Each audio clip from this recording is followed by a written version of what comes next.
Good morning all of you. आज हम बातें करेंगे विश्व जनसंख्या के वितरण के प्रारूप की।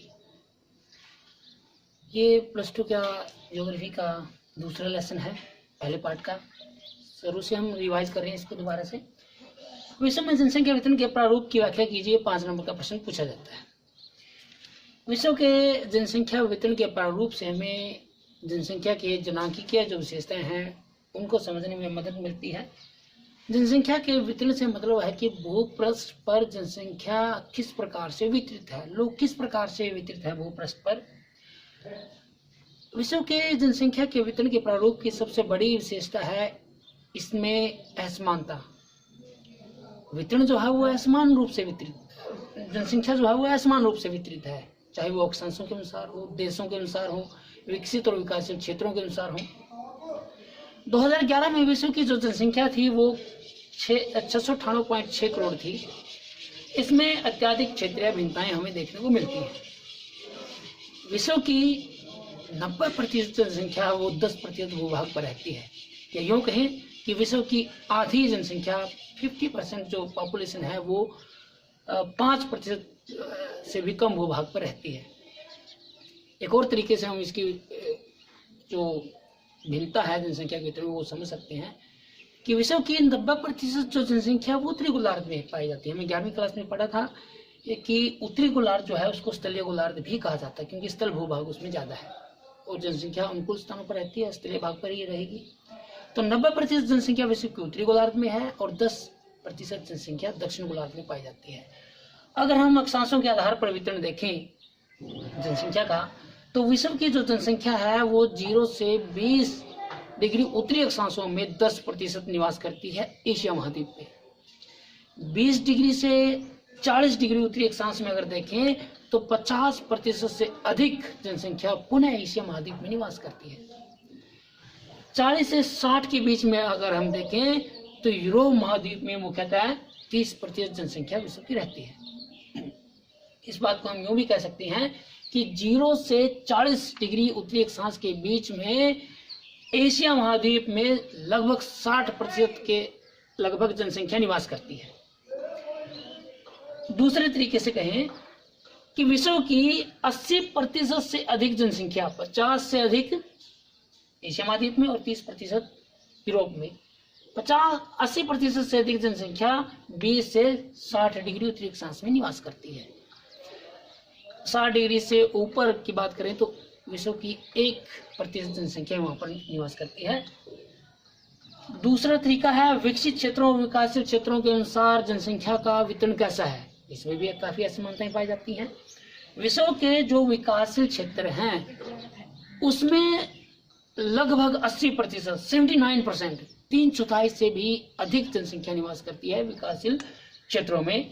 और जैसे अफ्रीका है, लैटिन अमेरिका है, एशिया है, ये विकासशील देश क्षेत्र हैं और इनमें विश्व की जो जनसंख्या है उसका हिस्सा लगातार इसमें बढ़ता जा रहा है, क्योंकि ये जो देश हैं वो जनांकीय संक्रमण की तृतीय अवस्था में पहुंच चुके हैं, द्वितीय अवस्था में पहुंचे हैं। द्वितीय अवस्था में जन्म दर पर क्योंकि तो बनी रहती है और मृत्यु दर पर काबू पा लिया जाता है। ये द्वितीय अवस्था में पहुंचे हैं, जनांकीय संक्रमण की डेमोग्राफिक ट्रांजिशन की सेकेंड स्टेज में है। इसीलिए विश्व पॉपुलेशन में इन देशों का विकासशील क्षेत्रों का हिस्सा है वो लगातार बढ़ता जा रहा है। दूसरी तरफ है विकसित क्षेत्र। विकसित क्षेत्रों में मात्र 1/4 से भी कम 21% है वो विकसित क्षेत्रों में निवास करती है और इनका जो हिस्सा लगातार वो कम भी हो रहा है, क्योंकि विकसित जो क्षेत्र हैं वो जनांकीय संक्रमण की तृतीय अवस्था में पहुंच चुके हैं, जिनमें जन्म दर और मृत्यु दर दोनों ही कम है।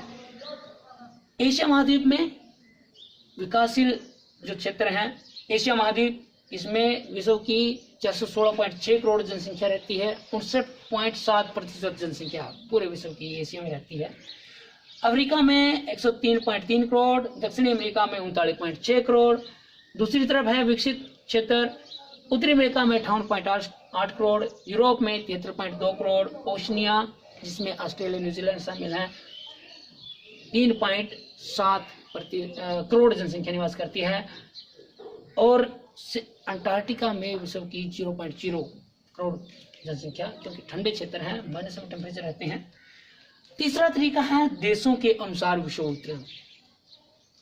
देशों के अनुसार अगर हम देखें तो चीन देश जो है एशिया का सबसे ऊपर है जनसंख्या के मामले में। यहाँ पर पूरे विश्व की जो 2011 में 698.6 करोड़ जनसंख्या थी, उसमें से 134.96 करोड़ जनसंख्या चीन में रहती है। दूसरे नंबर पर भारत है, 121.01 करोड़ जनसंख्या यहाँ पर रहती है। 59% ये जो 10 देश हैं, चीन, भारत, संयुक्त राज्य America, Indonesia, Brazil, Pakistan, Nigeria, Bangladesh, रूस और जापान, इन 10 देशों में विश्व की 59% जनसंख्या निवास करती है। शेष जो दूसरे देश रह गए उसमें मात्र 41% जनसंख्या रहती है। विश्व की 59% जनसंख्या इन देशों में रहती है और इस 59% में भी 37% जो जनसंख्या है, इस 59 में से, इसको अगर हम इन देशों की जनसंख्या को 100% माने तो इनका 22% 59 में से, 37% 59 में से इसमें रहती है, मात्र भारत और चीन में रहती है 59%। शेष जो 59 में से 37%, शेष जो 22 रहेगी 59 में से 59 में से 22 जो है रहेगी वो अन्य 8 देशों में रहती है और इन 10 बड़े देशों में 6 देश तो एशिया महाद्वीप में है। तो इस प्रकार 3 आधारों पर हमने जनसंख्या के वितरण प्रारूप की बात की, अक्षांशों के आधार पर, विकसित और विकासशील क्षेत्रों के आधार पर और देशों के आधार पर। अलग अलग देशों में, चाहे वो विकसित देश हो, अलग विकसित हो, विकासशील हो, कैसा भी हो, देशों के अनुसार। तो ये 5 नंबर का प्रश्न पूछा जाता है और बड़ा ही आसान प्रश्न था। आज के लिए हम इतना ही करेंगे, बाकी करेंगे। Thank you.